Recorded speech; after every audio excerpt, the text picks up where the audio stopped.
പ്രവാചകന്റെ പുസ്തകം 6-ാം അധ്യായം 1 മുതൽ 8 വരെയുള്ള വാക്യങ്ങൾ നമ്മൾ മനസ്സിലാക്കുമ്പോൾ അവിടെ 3-ാമത്തെ വാക്യം പറയുന്നുണ്ട്, എൻ്റെ ജനമേ, ഞാൻ നിന്നോട് എന്ത് ചെയ്തു? ഏതൊന്നിനാൽ ഞാൻ നിന്നെ മുഷിപ്പിച്ചു? എൻ്റെ നേരെ നീ സാക്ഷീകരിക്കാം. അതിനുശേഷമുള്ള വാക്യം 4-ാമത്തെ വാക്യപ്രകാരം പറയുന്നുണ്ട്, ഞാൻ നിന്നെ മിസ്രയീം ദേശത്ത് നിന്ന് പുറപ്പെടുവിച്ചു, അടിമ വീട്ടിൽ നിന്ന് നിന്നെ വീണ്ടെടുത്തു. മോശയെയും അഹരോനെയും മിരിയാമിനെയും നിന്റെ മുമ്പിൽ അയച്ചു. പ്രിയപ്പെട്ടവരെ, ഈ ജനത്തെ പ്രവാചകൻ അല്ലെങ്കിൽ ദൈവത്തിൻ്റെ ഏറ്റവും ശ്രേഷ്ഠകരമാകുന്ന രാജകീയ പുരോഹിത വർഗമായിരിക്കുന്ന ഇസ്രായേലിന്റെ മുഖത്തേക്ക് നോക്കി പ്രവാചകൻ ചോദിക്കുകയാണ്, എൻ്റെ ജനമേ, ഞാൻ നിന്നോട് എന്താണ് ചെയ്തത്? എന്നിൽ നിന്നും അകന്നു പോകുന്നതിനും എൻ്റെ കൽപ്പനകൾ പാലിക്കാതെ അന്യദേവന്മാരെ ആരാധിക്കുന്നതിനും ബാൽ വിഗ്രഹങ്ങളെ പ്രതിഷ്ഠിക്കുന്നതിനും ഇപ്രകാരമുള്ള കാര്യാദികൾ ചെയ്യുവാന്നൊക്കെ വേണം നിങ്ങൾക്ക് നിന്റെ ജീവിതത്തിൽ ഞാൻ നിന്നെ എങ്ങനെയാണ് മുഷിപ്പിച്ചത്? നീ എന്തിനാണ് എൻ്റെ നേരെ ഇപ്രകാരമുള്ള വികൃതികൾ കാണിക്കുന്നത്, ഇപ്രകാരമുള്ള തെറ്റുകൾ ചെയ്യുന്നതെന്ന് പ്രവാചകൻ ദൈവശബ്ദത്തിൽ ഈ ജനത്തോട് ചോദിക്കുകയാണ്. ഈ ജനത്തെ വീണ്ടും ഒന്ന് ഓർമ്മിപ്പിക്കുന്നുണ്ട്, നീ ഇന്ന് ചെയ്യുന്നതൊക്കെയും നീ ഒരു കാലഘട്ടത്തിൽ നിലവിളിച്ച കണ്ണുനീരിൻ്റെ, ഒരു കാലഘട്ടത്തിൽ അടിമത്തത്തിൽ കഴിഞ്ഞ സമയത്ത് നീ നിലവിളിച്ച കണ്ണുനീരിൻ്റെയും നിലവിളിയുടെയും ഒക്കെ പരിണത ഫലമായി ഈ ഊഴി അചാരകന്മാർ നിമിത്തമുള്ള നിന്റെ നിലവിളിയും കണ്ണുനീരും കണ്ടത് കൊണ്ട് മാത്രം ഞാൻ നിന്നെ മിസ്രയീമിൽ നിന്ന് വിടുവിച്ച ദൈവമാണെന്നുള്ളത് നീ മറന്നുകൊണ്ട് ഇപ്രകാരം നീ എന്തിന് ജീവിക്കുന്നുവെന്ന് ഈ ജനത്തോട് ദൈവം ചോദിക്കുകയാണ്. 8-ാമത്തെ വാക്യം ഇപ്രകാരം സൂചിപ്പിക്കുന്നുണ്ട്, മനുഷ്യ, നല്ലതെന്തെന്ന് അവൻ നിനക്ക് കാണിച്ചു തന്നിരിക്കുകയാണ്. ഈ ലോകത്തിൽ എന്താണ് നല്ലതെന്ന് ദൈവം പറയുന്നുണ്ട്. ന്യായം പ്രവർത്തിപ്പാനും ദയാ തൽപരനായിരിക്കാനും നിന്റെ ദൈവത്തിന്റെ സന്നിധിയിൽ താഴ്മയോട് നടപ്പാനുമല്ലാതെ എന്താകുന്നു യഹോവ നിന്നോട് ചോദിക്കുന്നത്? പ്രിയപ്പെട്ടവരെ, ഈ ചോദ്യം ആധുനിക കാലഘട്ടത്തിലും വളരെയേറെ പ്രസക്തിയുള്ള, വളരെയേറെ ഇമ്പോർട്ടൻസ് ഉള്ള ഒരു വാക്യമാണ്. നല്ലതെന്തെന്ന് അവൻ നിനക്ക് കാണിച്ചു തന്നിരിക്കുകയാണ്. ഈ ലോകത്തിൽ നല്ലതെന്തെന്ന് ദൈവം നമുക്ക് ഓരോരുത്തർക്കും കാണിച്ചു തന്നിട്ടുണ്ട്. എന്താ ചെയ്യണ്ടേ? ന്യായം പ്രവർത്തിക്കുക, നീ ദയുള്ളവനായിരിക്കുക, നിന്റെ ദൈവത്തിന്റെ സന്നിധിയിൽ താഴ്മയോടെ നടക്കുവാനും നീ തയ്യാറാകണം. ഇതാണ് ദൈവസന്നിധിയിൽ നല്ലത്. പ്രിയപ്പെട്ടവരെ, ദയ കാണിപ്പാൻ തക്കവണ്ണം മറന്നു പോകുന്നവരായി നാം ഇന്ന് മാറിപ്പോയിട്ടുണ്ട്. വിശക്കുന്നവന്റെ മുമ്പാകെ ഒരു നേരത്തെ ആഹാരം പോലും വെച്ച് നീട്ടുവാൻ കഴിയാത്ത തരത്തിൽ വികൃഷ്ടമായ നമ്മുടെ നാകുന്ന ഹൃദയ കാഠിന്യ നിമിത്തം മനുഷ്യൻ ഇപ്രകാരം ഈ ലോകത്തിൽ ജീവിക്കുന്നുണ്ട്. മനുഷ്യനെ മനുഷ്യനായി കാണാതെ അവന്റെ ജാതിയും വർണ്ണവും അവനാകുന്ന വ്യത്യസ്തമായുള്ള സാഹചര്യങ്ങളെ മനസ്സിലാക്കി വില കൽപ്പിക്കുന്ന ജീവിതങ്ങളായി മനുഷ്യൻ മാറിയിട്ടുണ്ട്.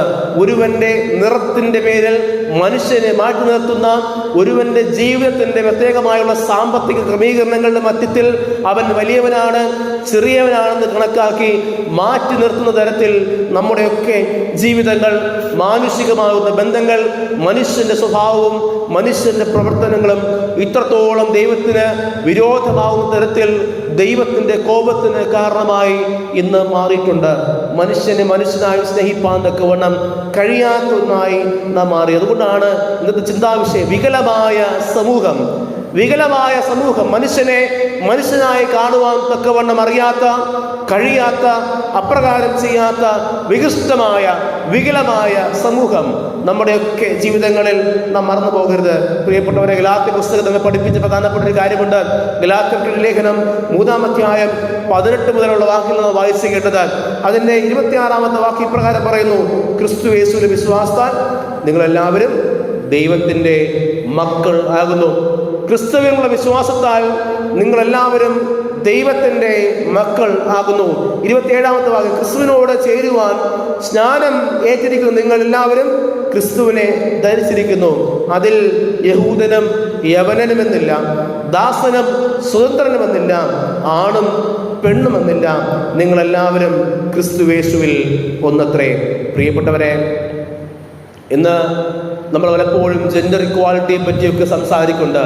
തുല്യ ജോലിക്ക് തുല്യ വേതനം എന്നുള്ള ഒരു വലിയൊരു പ്രൊട്ടസ്റ്റ്, വലിയൊരു ക്യാമ്പയിനൊക്കെ നടന്ന കാലഘട്ടങ്ങൾ നമുക്കറിയാം.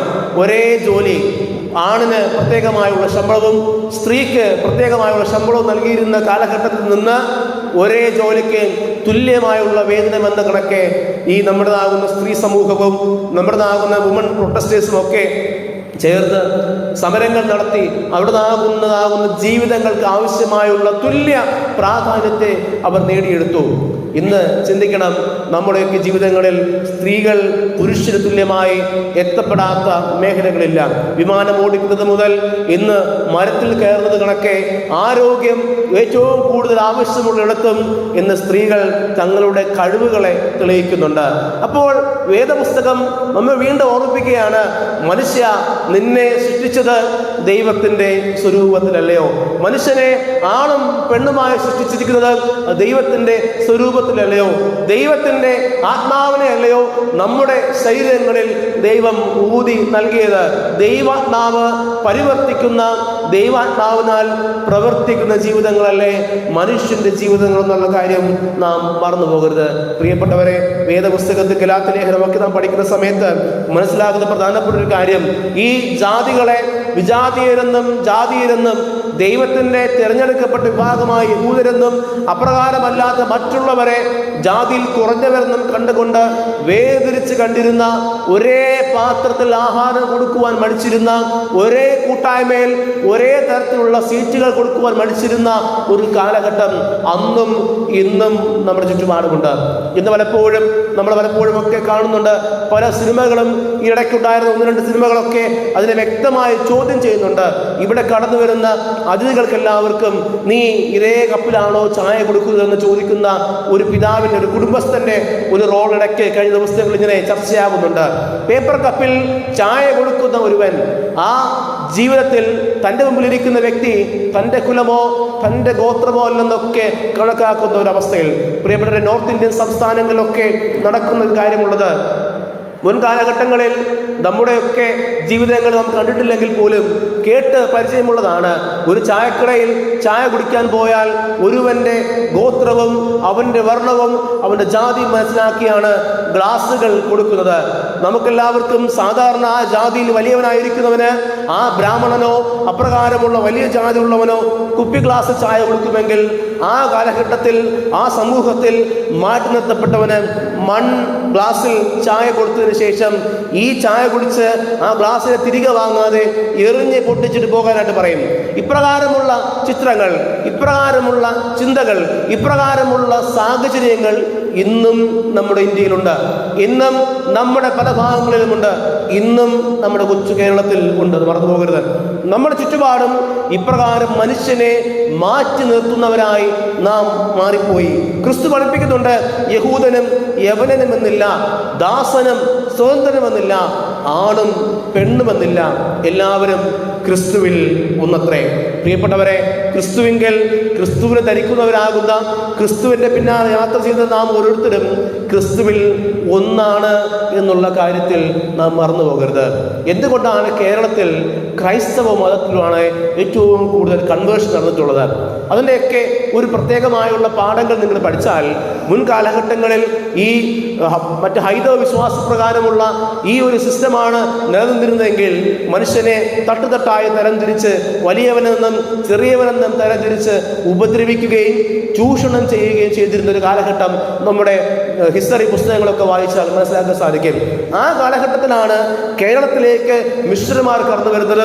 ഇവർ കടന്നു വന്ന് എല്ലാവർക്കും ക്രിസ്തുവാകുന്ന രക്ഷിതാവിനെ ഒരേപോലെ എല്ലാവരെയും സ്നേഹിക്കുകയും എല്ലാവരെയും കരുതുകയും ചെയ്യുന്ന ഒരു രക്ഷിതാവിനെ പരിചയപ്പെടുത്തുന്നതും എല്ലാവർക്കും ക്രിസ്ത്യാനികളാകുവാൻ തക്കവണ്ണമുള്ള സ്വാതന്ത്ര്യം നൽകുകയും അതിനുള്ള അവസരം നൽകുകയും ചെയ്തത്. എല്ലാവരും പിന്നെ ക്രിസ്തുവിൽ ഒന്നായി മാറി. അവിടെ മറ്റ് വിവേചനങ്ങളൊന്നുമില്ല, എല്ലാവരും ക്രിസ്തുവിൽ ഒന്നത്രേ. അതിനുശേഷം ബുദ്ധമതത്തിലോട്ട് ഒരുപാട് പേര് കൺവേർട്ടായി.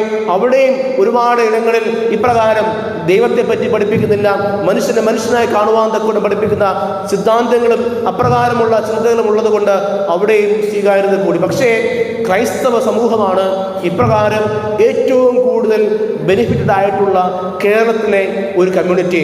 ക്രൈസ്തവ സമൂഹമാണ് ഇപ്രകാരം സമൂഹത്തിൽ ഏറ്റവും കൂടുതൽ പ്രിവിലേജ്ഡ് ആയിട്ടുള്ള ഒരു കമ്മ്യൂണിറ്റി. ചിലപ്പോഴൊക്കെ ക്രിസ്ത്യാനി ആയതുകൊണ്ട് നമ്മുടെ റിസർവേഷനൊക്കെ ചിലപ്പോൾ മാറിപ്പോയിട്ടുണ്ടാകാം. ചിലപ്പോൾ ഒരു വ്യത്യസ്തമായുള്ള വിഭാഗത്തിൽ നമ്മൾ മാറി വന്നത് കൊണ്ട് നമ്മുടെ നാകുന്ന ഗവൺമെന്റ് റിസർവേഷനൊക്കെ മാറിപ്പോയിട്ടുണ്ട്. പക്ഷേ മനുഷ്യനെ മനുഷ്യനായി കാണുവാൻ തക്കവണ്ണം, സ്നേഹിപ്പാൻ തക്കവണ്ണമുള്ള ഒരു മനസ്സ് നമ്മുടെ ചുറ്റുപാടുമുണ്ടായി എന്നുള്ളതാണ് ഏറ്റവും പ്രധാനപ്പെട്ട കാര്യം.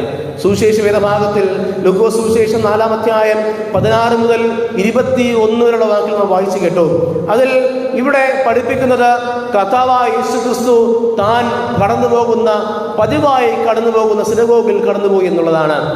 അങ്ങനെ പറയാനുള്ള പ്രധാനപ്പെട്ട കാര്യം, ഒരു സിനഗോഗിൽ 7 പേർക്കാണ് അവിടെ വായനയ്ക്കായി കൊടുക്കുന്നത്. 7 റീഡേഴ്സ് ഉണ്ടാകും ഒരു ശബത്തിൽ ഒരു സിനഗോഗിൽ ആരാധന നടക്കുന്ന സമയത്ത് നമുക്ക് എത്ര വായനയുണ്ട്? 3 വായന നമുക്കുണ്ട്, അല്ലേ? ഇതേപോലെ ശബത്തിൽ ആ ദേവാലയത്തിൽ 7 വായന ഉണ്ടായിരിക്കും. അതിൽ ഒന്നാമത് അവിടുത്തെ പുരോഹിതൻ വേദപുസ്തകത്തിൽ നിന്നും വായിക്കും. രണ്ടാമത് ഒരു ലേവ്യൻ അവിടെയുള്ള വേദപുസ്തകത്തിൽ നിന്ന് വായിക്കും. അതിനുശേഷം ഈ ആലയത്തിൽ സ്ഥിരമായി കടന്നു വരുന്ന 5 ഇസ്രായേൽ ജനത്തിൽ 5 യഹൂദന്മാർക്ക് വേദപുസ്തകം വായിപ്പാൻ തക്കവണ്ണമുള്ള അവസരം നൽകും. അങ്ങനെ 7 പേരാണ് ഒരു സിനഗോഗിൽ സാധാരണയുള്ള ശബത്ത് ദിവസത്തെ ആരാധനയിൽ വേദഭാഗങ്ങൾ വായിക്കുന്നത്. അതുകൊണ്ട് തന്നെ സ്ഥിരമായി കടന്നു പോയിക്കൊണ്ടിരുന്ന തൻ്റെ ചെറുപ്പം മുതൽ ചിലപ്പോൾ ഈ സിനഗോഗിൽ പോയിക്കൊണ്ടിരുന്ന യേശുവിനെ കണ്ടപ്പോൾ യേശുവിന് വേദഭാഗം വായിപ്പാനായി അവിടുത്തെ പുരോഹിതൻ കൊടുത്തു. കർത്താവ് അവിടെ വേദഭാഗം വായിക്കുകയാണ്. 18-ാമത്തെ വാക്യം, ദരിദ്രന്മാരോട് സുവിശേഷം അറിയിപ്പാൻ കർത്താവ് എന്നെ അഭിഷേകം ചെയ്യുകയാൽ അവൻ്റെ ആത്മാവ് എൻ്റെ മേൽ ഉണ്ട്. ബദ്ധന്മാർക്ക് വിടുതലും കുരുടന്മാർക്ക് കാഴ്ചയും പ്രസംഗിപ്പാനും പീഡിതന്മാരെ വിടുവിച്ചയപ്പാനും കർത്താവിൻ്റെ പ്രസാദ വർഷം പ്രസംഗിപ്പാനും എന്നെ അയച്ചിരിക്കുന്നുവെന്ന് എഴുതിയിരിക്കുന്ന സ്ഥലം കണ്ടു. ഇതെവിടെ എഴുതിയിരിക്കുന്നത്? യെശയ്യാപ്രവാചകന്റെ പുസ്തകം 61-ാം അധ്യായം 1-ാമത്തെ വാക്യത്തിൽ തുടങ്ങുന്നു. അവിടെ ഇപ്രകാരം പറയുന്നുണ്ട്. അവിടെ 2 വാക്യങ്ങൾ ഇപ്രകാരം സൂചിപ്പിക്കുന്നുണ്ട്: യഹോവയുടെ പ്രസാദ വർഷവും നമ്മുടെ ദൈവത്തിൻ്റെ പ്രതികാര ദിവസവും പ്രസിദ്ധമാക്കുവാനും ദുഃഖിതന്മാരൊക്കെയും ആശ്വസിപ്പാനും സിയോനിലെ ദുഃഖിതന്മാർക്ക് വെണ്ണീറിന് പകരം അലങ്കാരമാലയും ദുഃഖത്തിന് പകരം ആനന്ദ തൈലവും വിശന്ന മനസ്സിന് പകരം സ്തുതി എന്ന മേലാടയും കൊടുപ്പാനും അവൻ എന്നെ അയച്ചിരിക്കുന്നു. അവൻ മഹത്വരിക്കപ്പെടേണ്ടതിന് അവർക്ക് നീതിവൃക്ഷങ്ങളെന്നും യഹോവയുടെ നടുതല എന്നും പേരാകുമെന്ന് യെശയ്യാപ്രവാചകന്റെ പുസ്തകത്തിൽ ഈ വാക്യത്തിന്റെ തുടർഭാഗം എന്നോണം 61-ാം അധ്യായത്തിൽ നമുക്ക് അതിന്റെ പ്രാരംഭ വാക്യങ്ങൾ കാണാനായിട്ട് സാധിക്കും. ഈ 61-ാമത്തെ അധ്യായത്തിന്റെ പ്രാരംഭ വാക്യങ്ങൾ മാത്രമാണ് ഈ സുവിശേഷത്തിൽ അടയാളപ്പെടുത്തിയിട്ടുള്ളത്.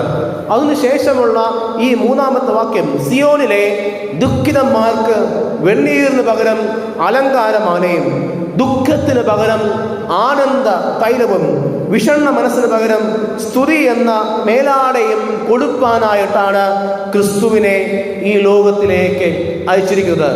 മനസ്സിലാക്കുക, ദുഃഖിക്കുന്നവന് സന്തോഷം നൽകുവാനും വേദനിക്കുന്നവന് ആശ്വാസം നൽകുവാനും കണ്ണുനീരോടുകൂടി ആയിരിക്കുന്നവനെ കണ്ണുനീരൊപ്പുവാനുമായിട്ടാണ് ക്രിസ്തു ഈ ലോകത്തിലേക്ക് അയക്കപ്പെട്ടത്.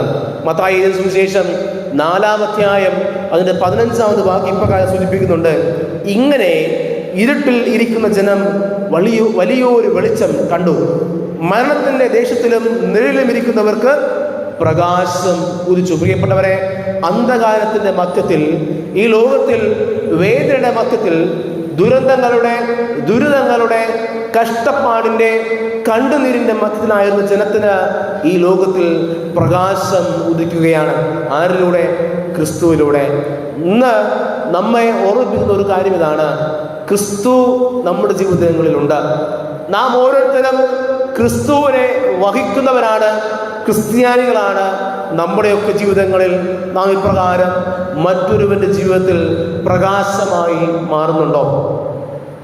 ഒരുവന്റെ ജീവിതത്തിൽ ഒരുവന്റെ കണ്ണുനീരൊപ്പുവാനോ അവൻ്റെ വേദനയ്ക്ക് ആശ്വാസം നൽകുവാനോ അവൻ്റെ കഷ്ട ദിവസത്തിൽ അവനോടൊപ്പം ഇരുന്നു കൊണ്ട് ആശ്വാസം നൽകുവാനോ നമുക്ക് കഴിയുന്നുണ്ടോ എന്നുള്ളത് നാം സ്വയം ഒന്ന് ചിന്തിക്കണം.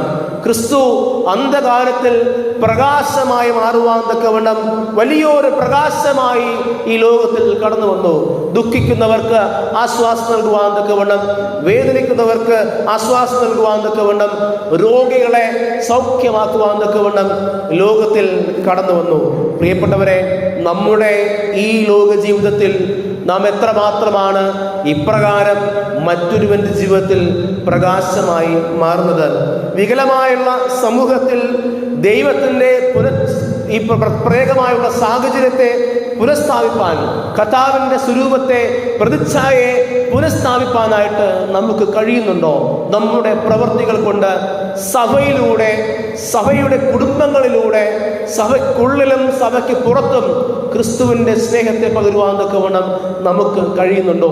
നാം ഇന്നും വലിയവനെന്നും മറ്റൊരുവൻ കുറഞ്ഞവനെന്നുമൊക്കെ ചിന്തിച്ചുകൊണ്ട് നാം ആയിരിക്കുന്നുണ്ടെങ്കിൽ ഇതൊക്കെ മാറ്റി നിർത്തേണ്ടുന്ന സമയം കഴിഞ്ഞുപോയി. പ്രിയപ്പെട്ടവരെ, ക്രിസ്തുവിൽ നാം എല്ലാവരും ഒന്ന് എന്നുള്ള കാര്യത്തെ നാം മറന്നു പോകരുത്. ക്രിസ്തുവിൽ നാം എല്ലാവരും ഒന്നാണ്. അതിൽ ദാസനെന്നോ, അതിൽ ഉടയവനെന്നോ, അതിൽ യഹൂദനെന്നോ, യവനെന്നോ, ആണെന്നോ പെണ്ണെന്നോ ഇല്ല. എല്ലാവരും ക്രിസ്തുവിൽ ഒന്നത്രേ. പ്രിയപ്പെട്ടവരെ, അപ്രകാരം നമ്മുടെ ജീവിതങ്ങളെ ക്രിസ്തുവിങ്കൽ ഒന്നായി മാറ്റുവാൻ തക്കവണ്ണം ഒരു മനസ്സോടുകൂടെ പ്രവർത്തിച്ച് ഒരു മനസ്സായി ക്രിസ്തുവാകുന്ന രക്ഷിതാവിനെ പകർന്നു കൊടുക്കുവാൻ തക്കവണ്ണം സർവശക്തനായ ദൈവം നമ്മെ സഹായിക്കുകയും ഒരുക്കുകയും ചെയ്യട്ടെ എന്ന് പ്രാർത്ഥിക്കുകയും അപ്രകാരം നമ്മുടെ ജീവിതങ്ങളെ ക്രമപ്പെടുത്തുവാൻ തക്കവണ്ണം നിർദ്ദേശിക്കുകയും ചെയ്തുകൊണ്ട് എൻ്റെ വാക്കുകൾ നിർത്തട്ടെ. ദൈവം നമ്മെ സമൃദ്ധിയായി അനുഗ്രഹിക്കുമാറാകട്ടെ. ആമേൻ.